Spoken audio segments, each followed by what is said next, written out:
Ex-Jampitsus Febri Ardiansyah kembali diperiksa Kejaksaan Agung terkait dugaan tindak pidana pencucian uang dengan fokus pada pendalaman temuan barang bukti bernilai fantastis dari hasil penggeledahan. Sejauh mana pemeriksaan ini menjadi titik terang pengungkapan kasus? Kita akan bahas bersama dengan Wakil Ketua KPK 2015-2019, Saud Sitomorang. Selamat pagi, Pak Saud. Selamat pagi, Mas Bremana. Baik, Pak Saud, ini kita akhirnya melihat kemarin Febri Ardiansyah memakai rompi pink, diperiksa sebagai tersangka dari KPK, dibawa ke Kejagung untuk kemudian diperiksa. Selama 7 jam kemarin kita lihat pemeriksaannya. Ada 20 pertanyaan, Pak Saud, yang disampaikan dan juga diajukan ke Febri Ardiansyah. Menurut Anda, biasanya apa saja pertanyaan-pertanyaan yang diajukan oleh penyidik dan mendalaminya seperti apa? Ya pasti semua yang ditanyakan itu sangat terkait dengan apa yang sudah mereka peroleh selama ini, apakah itu barang bukti, apakah itu dokumen, apakah itu keterangan-keterangan, potongan-potongan informasi, dan kemudian tentunya untuk dalam hal ini kejaksaan tetap bertitik tolak dari pelimpahan case yang diberi dari Kortas itu untuk kemudian mendalaminya. Jadi kalau ini adalah pemeriksaan yang kedua, sebelumnya kan sudah dilakukan pemeriksaan juga, itu tinggal kelanjutannya. Jadi kalau mereka fokus kepada TPPU-nya, tentu pertanyaan-pertanyaan akan di seputar situ juga. Artinya kalau kita bicara TPPU kan selalu ada placement, layering, dan integrasi. Oleh sebab itu di bagian luar kan pada saat konferensi pers, Febri mempertanyakan bagaimana proses itu, ya artinya itu penilaian dia dari pertanyaan-pertanyaan itu ya. Dalam hal ini tentu penyidik juga sudah paham placementnya kapan, layeringnya gimana, integrasinya gimana, karena teorinya kan masih di situ aja tuh. Walaupun kemarin mereka berdebat soal undang-undang TPPU, soal pasal 3, 4 dan seterusnya, kenapa nggak dipakai pasal KUHP yang baru, itu nanti itu silakan aja berdebat di PT UN, di peradilan. Ya, jadi maksud saya gini loh, tentunya klarifikasi yang yang dipertanyakan oleh penyidik itu biasanya dengan pertanyaan-pertanyaan simpel juga. Ada juga yang perlu dialog panjang, tapi Edian kan ketikannya itu biasanya nggak terlalu jelimet gitu. Paling tanya, ini gimana yang ini Pak, pada tanggal sekian ini Anda di sini, apa posisi Anda? Oh itu ya perintah saya memang, oh itu saya nggak ngerti, oh itu bawahan saya, dan seterusnya. Itu nanti akan dicatat semua. Tetapi pertanyaan-pertanyaan dibalik dari 20 pertanyaan itu sebenarnya penyidik sudah mempunyai background data yang kuat. Dia hanya paling-paling untuk menjelaskan iya atau tidaknya, atau kemudian menjelaskan lebih lanjut ada yang belum terang. Dan itu adalah prosedur ya, itu prosedur KUHP, memang orang harus dimintai keterangan dan kemudian dia harus juga menjelaskan apa adanya, karena waktu itu memang dia itu posisinya nanti kan akan dia diklarifikasi di bawah sumpah nanti di keterangan-keterangan yang masuk dalam BAP. Kira gitu Mas Bre. Tapi kira-kira sudah sampai belum Kak ke hubungan antara bukti dan juga tindak pidana asal? Apakah ini baru putar-putar saja di TPPU-nya? Ya di mata penyidik itu sudah clear sebenarnya, orang udah dipakein rompi kok, udah dipakein borgol juga salah besar kalau mereka nggak cukup bukti. Tapi kan tata cara yang diatur oleh hukum acara pidana kita dari sisi formilnya.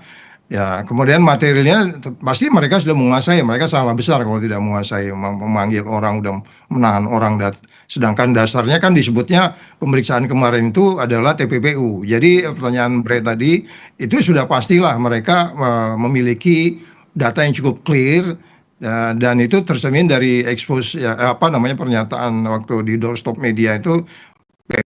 Febri menjelaskan memang ada sejumlah pertanyaan-pertanyaan yang dia ingin klarifikasi lebih lanjut, itu biasa gitu.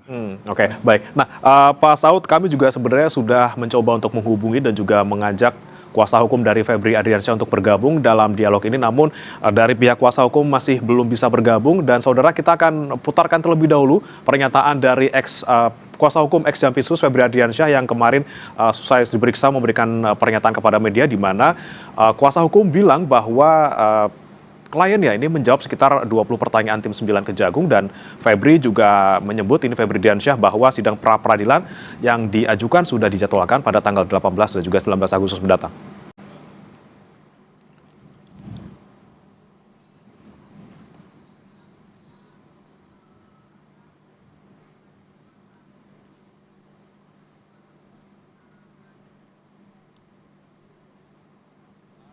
Pak FA kooperatif dalam menjalani proses hukum ini.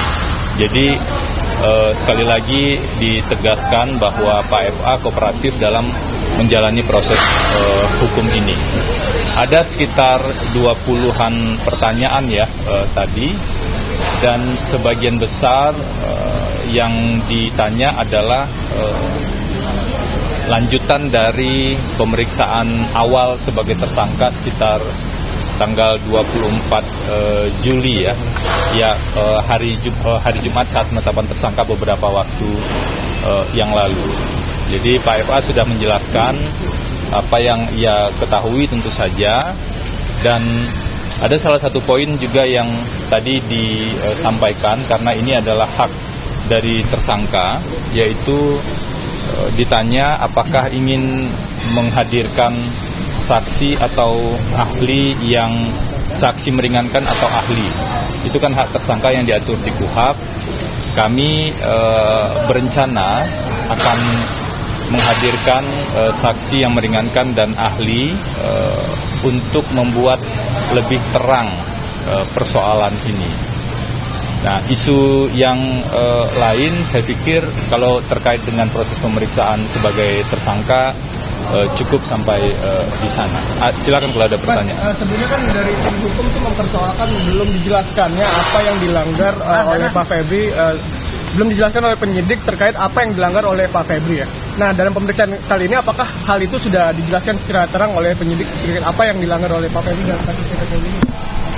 Tadi hanya pemeriksaan sebagai tersangka ya, langsung ke pertanyaan-pertanyaan saja tadi. Jadi tidak ada penjelasan lebih lanjut terkait dengan hal tersebut. Langsung ketika pemeriksaan baru dimulai itu langsung dengan pertanyaan-pertanyaan. Pemeriksaan tadi ada sempat jeda sebanyak 2 kali ya seingat saya, yaitu jeda sholat asar sebentar dan maghrib ya, sholat maghrib. Setelah itu proses pemeriksaan dilanjutkan. Jadi dari siang sampai dengan malam semuanya adalah tanya jawab pertanyaan seperti itu. Pak, tadi saksi meringankan dan saksi ahli itu siapa saja Pak nantinya? Nanti itu kami informasikan lebih lanjut. Kalau terkait dengan pra-peradilan, kami sudah dapat panggilan persidangan dari PN Jaksel, sudah dapat jadwal di tanggal 18 atau 19 ya. 18 dan 19. 18 dan 19 Agustus 2026. Karena ada 2 permohonan, jadi masing-masing di sidang secara berbeda, hakimnya juga berbeda, jadi proses persidangan akan berjalan secara paralel, tapi hari mulainya jeda 1 hari begitu. Kita kembali ke Pak Saud Sitomorang yang masih bergabung juga. Pak Saud, tadi juga kita sempat dengarkan pernyataan dari Febri Diansyah, kuasa hukum dari Febri Adriansyah, bicara soal pra-peradilan di tanggal 18 sampai dengan 19 Agustus mendatang, paling tidak sidang perdananya.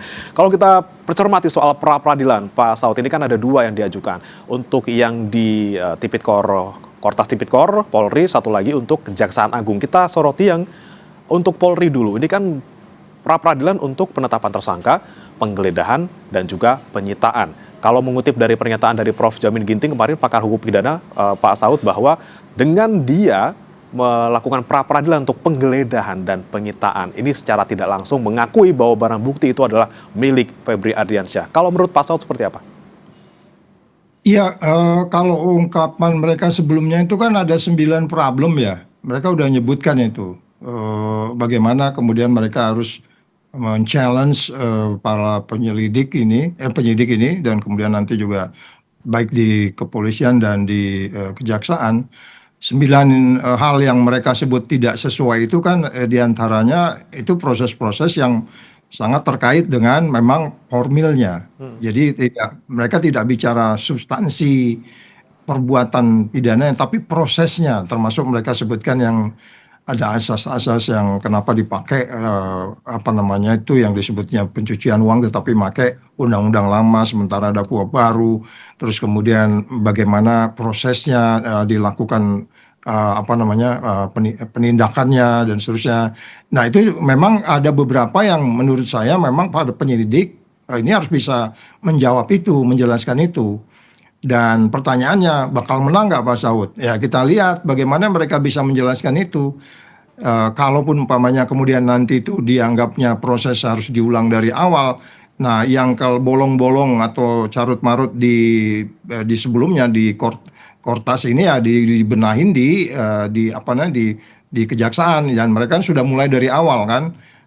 Sepertinya kesan, bukan kesan, memang dimulai dari awal lagi, ditanya lagi, ditahan lagi, baru dan seterusnya. Dan saya pikir itu nanti akan silakan hakim di Prapit untuk menjelaskannya, apakah kemudian mereka bertitik tolak kepada penentuan yang lama yang ditentukan oleh Kortas ini, atau kemudian masuk saja langsung ke proses yang ditentukan oleh pihak apa namanya, penyidik di kejaksaan. Jadi kalau melihat dari tuntutan 9 tuntutan yang mereka sebut itu memang itu arahnya tidak dominan ke arah yang disebutnya substansi atau materialnya ya. Memang mereka menyebutkan kenapa digunakan pasal ini, urutannya dan seterusnya. Dari 9 itu kan hanya bicara formilnya, gitu Mas Bre. Tapi kalau menurut Pak Saud, dari 9 poin tersebut, mana yang kemudian harus benar-benar jadi fokus dari penyidik supaya nanti di pra-peradilan tidak kalah? Oh ya, tentu diantaranya yang paling mungkin menjadi perdebatan adalah pasal yang digunakan ya, termasuk ya yang mereka sebut sebagai pasal Lex Paper Reo itu. Itu juga bisa jadi perdebatan itu yang karena itu termasuk kenapa kok digunakan pasal 345, kenapa nggak digunakan pasal itu nanti mereka bisa menggunakan apa namanya pasal yang relevan tentang itu, tetapi kemudian tentu silakanlah yang mulia nanti memutuskan gimana, tetapi bukan berarti kemudian ini menjadi apa namanya kita menjadi ragu, karena peristiwa pidananya kita nggak ragu. Peristiwa pidana yang terjadi, tinggal bagaimana apa namanya KUHAP yang mengatur, dan kemudian ada rezim hukum yang harus digunakan, atau terus kemudian ada beberapa juga katakan saja keraguan-keraguan di sisi urutan-urutan pemeriksaan itu bisa diulang dari awal. Jadi saya nggak mengatakan ini bakal dia menang atau kalah. Nanti itu menangnya hakim, kita nggak mau mendahului. Tapi sense kita, logika nalar argumentasi kita, memang ada sejumlah hal yang kemudian harus dikoreksi. Ini yang saya bilang tidak gampang juga untuk apa namanya kalau umpamanya kita melakukan penindakan hukum anti korupsi diwarnai oleh framing-framing yang kemudian terkesan buru-buru, ya, terus kemudian terkesan untuk apa namanya bargain position. Saya selalu mengatakan kan ini enggak naif juga kalau kita bilang ini nggak ada kaitan dengan peristiwa-peristiwa pidana yang lain di dalam kita mengelola republik. Banyak kaitannya, sangat kompleks. Gitu Mas Bre. Oke, baik. Pak Saud, tapi kalau kita bicara soal celah yang lain yang mungkin juga menjadi sorotan beberapa pakar hukum pidana, bahwa ketika kasus diserahkan dari Kortas Tipikor ke Kejagung, ini bisa menjadi celah yang riskan seperti itu. Bisa saja kemudian penyidik tidak bisa menjelaskan secara gamblang dan juga secara objektif seperti itu, kenapa kemudian diserahkan dari Polri ke Kejagung, dan ini bisa membuat tersangka ini menang di pra-peradilan. Ya bisa saja, tetapi itu dinamika yang perlu kita yakinkan bahwa peristiwa pidananya sudah terjadi. Tinggal nanti kita mau berdebat mau pakai strategi apa, dan itu kita serahkan saja kepada apa namanya penyidik di sini. Beberapa orang kan selalu mengatakan ya sebaiknya lebih gampang daripada bicara TPPU harus debat di predikat crime, dari kriminalnya apa gitu, korupsinya apa. Tapi saya lebih cenderung mengatakan itu nanti penyidik yang akan punya strategi. Beberapa orang kan juga mengatakan kenapa nggak pakai pasal gratifikasi aja Pak Saud lebih cepat. Itu silakan penyidik. Tapi kita tidak ragu peristiwa pidananya sudah terjadi. Dan itu yang mungkin perannya lawyer. Saya di banyak tempat selalu mengatakan semua kita di Republik ini harus di-challenge. Mulai dari presidennya, mulai dari penegak hukumnya, hakimnya, jaksanya, KPK-nya, supaya mereka hati-hati, supaya mereka tidak abuse of power, supaya yang menindak ini tidak sesuka-sukanya gitu. Jadi lawyer yang dianggapnya pada bagian itu adalah bagian dari penegak hukum, by law dia penegak hukum, ya harus men-challenge kita semua. Ya nanti tempatnya di pengadilan, formilnya di Prapit, kemudian nanti materialnya di pengadilan yang akan kita lihat seperti apa potensi abuse of power dilakukan oleh siapapun. Jadi artinya potensi konflik of interest di negeri ini kan ini awal dari semua ini, Mas Bre. Awal dari semua ini adalah potensi konflik of interest di tengah-tengah kita, baik itu di kepolisian, di kejaksaan, kemudian di PKH juga itu konflik of interestnya sangat tinggi. Itu kan nggak bisa kita katakan tidak lepas dari situ, karena kita tahu ini FA ini kan di PKH dia. Kemudian bagaimana kaitannya lagi urutannya ke rezim-rezim hukum yang lain gitu kan. Ini ada kaitannya juga dengan undang-undang yang terkait dengan alam dan seterusnya. Jadi kompleksitasnya banyak yang menurut saya gambar besarnya itu adalah diawali oleh konflik of interest. Tapi Pak Saud, saya potong maaf. Simple. Kalau untuk soal konflik of interest ini kemudian ketika Febri sudah dinonaktifkan sebagai jaksa paling tidak beberapa hari lalu, apakah ini membuat sedikit kita bisa lega bahwa tidak ada lagi atau berkurang nih konflik of interest-nya? Ya saya hanya mengatakan resikonya menjadi berkurang. Dari awal kan saya bilang bahwa kalau kita bicara leg spesialisnya KPK dengan mereka berwenang kan dia diminta tidak diminta. Ketika ada potensi konflik of interest seperti ini dia harus ngambil alih. Tapi kan itu juga nggak dijalankan. Sehingga orang bilang oh ini kan karena perintah presidennya katanya diserahkan ke sana. Akhirnya orang bilang lo gimana sih orang dia jahat di rumahnya terus dikembaliin ke rumahnya bukan malah diadili di tempat lain. Ini debat-debat seperti ini itu wisdom thinking yang saya bilang. Orang bilang oh, wisdom. Iya itu wisdom itu kan arif. Kemarin saya pernah di debat juga kok bicara wisdom di dalam hukum. Ya hukum itu karena kita nggak wisdom makanya hukum kita kayak begini gitu. Karena konflik of interest tidak arif dia di dalam memutuskan setiap potensi peristiwa pidana gitu, Bre. Oke. Kemudian Pak Saud, jika kita bicara soal kemungkinan pra-peradilan misalnya di Kejaksaan Agung ini tersangka menang seperti itu, apakah kemudian itu momen ya KPK masuk dan ambil alih penyidikan? Ya itulah makanya saya mengatakan kalau Anda memberantas korupsi, Anda harus jelas teori yang harus Anda gunakan. Coba aja Undang-Undang Cipta Kerja itu syarat dengan isu korupsi di dalamnya. Dan ini ada kaitan dengan Undang Cipta Kerja loh. Ini kan kaitan dengan PKH. Ya terus kemudian bagaimana beliau itu kemudian dinilai sebagai quote and quote yang Otman Paris bilang anak angkatnya siapa, anak baiknya dan segala macam. Itu diawali yang saya bilang tadi itu memberantas korupsi itu kita harus teori dasarnya kuat itu. Ada teori tata negara, teori psikologi, teori criminal justice system, teori kemudian bagaimana struktur kekuasaan, money politics, ya kan, state capture corruption, illicit arrangement yang kemarin masih diributin. Terus kemudian ada yang sering saya sebut itu yang disebutnya chain of custody. Ini kan jadi masalah chain of custody. Jadi ketika Anda sudah meneliti barang, Anda kan setelah menggeledah itu kan harus begitu. Ini chain of custody-nya kan rumahnya belakangan beberapa hari kemudian kan. Jadi kita nggak pernah berpikir strategik itu di dalam melaksanakan penegakan hukum. Kita melihat hukum as it is, terus kemudian nggak ada strategi inisiatif, inovasi yang kemudian memungkinkan kita akhirnya adil buat semua orang. Per hari ini kita belum bisa katakan Pak ini salah, ya kan? Itulah gunanya lawyer di situ. Nah, oleh sebab itu kebijakan-kebijakan wisdom arif ini siapa? Iya tentu dari presidennya. Tapi di case ini kan ada yang ketidakarifan.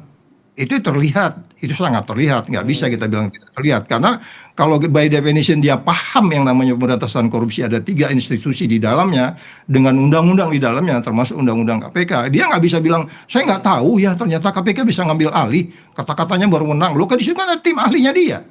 Ada orang-orang yang kompeten di situ. Salah besar kalau dia tidak bisa memanggil timnya untuk menjelaskan ini bagaimana ini. Ya. Ini kompleks nih, kan begitu, Bre. Oke, baik. Pak Saud, kita bicara soal material perkaranya ini. Memang sampai sekarang kita belum tahu seperti apa tindak pidana asalnya, hubungannya seperti apa, dan apa yang dilakukan oleh Febri. Dan juga pihak kuasa hukum juga masih menyoroti soal material perkara ini. Sebenarnya kliennya salah apa sih? Sampai sekarang kita belum tahu. Nah, kalau dari Kapus Penkum Kejagung pernah bilang bahwa detail materi ini memang belum diungkap ke publik karena agar tidak mengganggu proses penyidikan. Tapi di sisi lain, Pukat UGM waktu itu pernah bilang bahwa transparansi harus didorong. Semua perkembangan, kemudian ada juga materi perkaranya, semuanya harus bisa dibuka ke publik biar kita bisa mengawasi bersama-sama. Menurut Anda, memang harus disembunyikan sampai ke pengadilan atau bisa dibuka aja sekarang biar publik tahu? Iya, saya sudah mengatakan di banyak tempat, Bre, kamu pergi kemana aja, mau ke Harvard kemana, ke Inggris, kemanapun, teori pemberantasan korupsi itu hanya ada 4-5 persyaratannya. Anda harus transparan. Transparan itu ada jelaskan ke publik. Ya, makanya kemarin kan ketika dia lewat belakang, nggak lewat depan, itu juga itu pertanyaan, Anda nggak transparan, tapi kemudian diperbaiki. Kemudian akuntabel itu prosesnya. Karena kita udah ribut, ini yang akhirnya kan 9 persoalan itu kan akuntabel. Akuntabel itu kan proses. Sesuai dengan undang-undang, sesuai dengan peraturan, bahkan sesuai dengan kode etik setiap institusi gitu ya kan. Baru kemudian Anda ada konflik of interest nggak? Baru kemudian Anda harus bisa melakukan ini dengan fair, ya kan? Fair dilakukan pada siapapun, fair juga di mata rakyat. Jadi kalau ada persoalan-persoalan yang tertutup, ya tadi Anda melanggar asas yang pertama. Oke, mereka akan punya strategi. Mereka punya strategi yang kemudian ini jangan jadi karena begini, at the end kan jaksa ini harus menang di peradilan, mereka harus punya strategi juga. Tetapi menjelaskan itu ke publik seperti kemarin prosesnya itu sudah baik gitu. Ada beberapa poin-poin, ada beberapa substansi, ada materi yang memang publik tidak perlu tahu. Nanti dijelaskan di pengadilan supaya kemudian proses ini lebih gampang. Yang paling penting kan ada target. Mereka kan dibatasi waktu juga untuk kemudian ini menjelaskannya nanti di pengadilan. Jadi ada beberapa poin yang memang tidak bisa diungkapkan ke publik, kita paham. Tetapi materi-materi seperti yang disebutkan lawyernya untuk kemudian dia men-challenge setiap penegak hukum, itu tujuan akhir dari hukum yang disebutnya equity before the law itu, due process of law. Jadi jangan kita juga terlalu cepat menuntut, harus terbuka kepada publik. Nanti kita lihat di pengadilan common sense kita peristiwa pidananya terjadi. Tinggal ini bagaimana proses ini secara elegan yang kita bilang itu untuk kemudian dijalankan. Jadi kita bisa paham juga kalau beberapa pembenaran tidak bisa dijelaskan ke publik karena alasan-alasan tertentu. Tetapi ada gambar besar yang harus diberikan kepada rakyat, ibarat dia melihat gambar, oh iya hutannya bagus, oh hutannya kumuh. Kan rakyat nggak perlu tahu ada ular-ular apa di bawah itu gitu kan. Yeah. Binatang apa di bawah itu yang lagi gigit-gigitin penyidik ini gitu kan. Itu nanti di hakim yang akan memutuskan gitu, Bre. Oke, jadi terbuka boleh, hati-hati boleh, tapi jangan sampai publik masih ngawang-ngawang ini kasusnya seperti apa. Paling tidak itu yang kita tunggu dari penyidik Kejagung untuk kasus ini, dan kita nantikan juga nanti pra-peradilan perdana sidangnya seperti apa di tanggal 18 dan 19. Terima kasih Pak Saud Sitomorang, Wakil Ketua KPK 2015-2019 sudah bergabung berbagi perspektif di Sapa Indonesia Pagi. Selamat pagi Pak Saud.